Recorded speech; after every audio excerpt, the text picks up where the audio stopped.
கிராமத்துல இருந்த குட்டி பையனுக்கு மாநில அளவிலான ஓட்டப்பந்தயத்துல ஜெயிக்கணும்னு ஆசை. அதனால அவன் தொடர்ந்து பயிற்சி எடுத்துட்டே இருந்தான். அவங்க அப்பா அவனை ஊக்குவிச்சாங்க, ஆசிரியர்கள் எல்லாம் உதவி செஞ்சாங்க, நண்பர்களும் உறவினர்களும் கேலி பண்ணாங்க.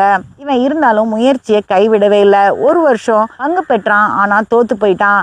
மறுபடியும் அவன் வருவேன் அப்படின்னு உறுதிமொழி எடுத்துட்டு அவன் பயிற்சி எடுக்க ஆரம்பிச்சான். அவன் பயிற்சி எடுக்கும் போதெல்லாம் மற்றவங்க சொன்னதுதான் அவனுக்கு ஞாபகம் வரும். ஒரு நாள் ஓடிக்கிட்டே இருக்கும் போது தவறி சேருக்குள்ள விழுந்துடுறான்.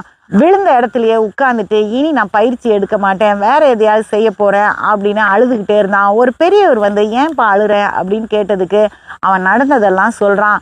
அப்போ அந்த பெரியவர் சொல்றாரு, அங்க நிக்கிற மூங்கில் தோட்டத்தை பாரு, ஒரு மூங்கில் செடி மரமாகிறதுக்கு 5 வருஷம் ஆகும்.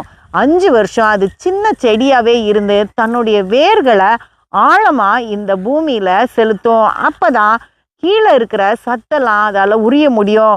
புல் குடும்பத்திலேயே வேகமா வளரக்கூடியது மூங்கில் தான். அதனால எந்த கட்டத்திலையுமே முயற்சியை மட்டும் விட்டுறாத, ஏன்னா நாள் அதிகமானாலும் நிச்சயமா வெற்றி கிடைக்கும்னு. அன்னையில இருந்து அவன் திரும்பியும் பயிற்சி எடுக்க ஆரம்பிச்சான். அந்த வருஷம் அவன் தான் மாநில அளவுல ஓட்டப்பந்தயத்துல வெற்றி பெற்றான். கோப்பையை எடுத்துட்டு வந்து அந்த பெரியவர்கிட்ட காமிச்சு ரொம்ப சந்தோஷப்பட்டான்.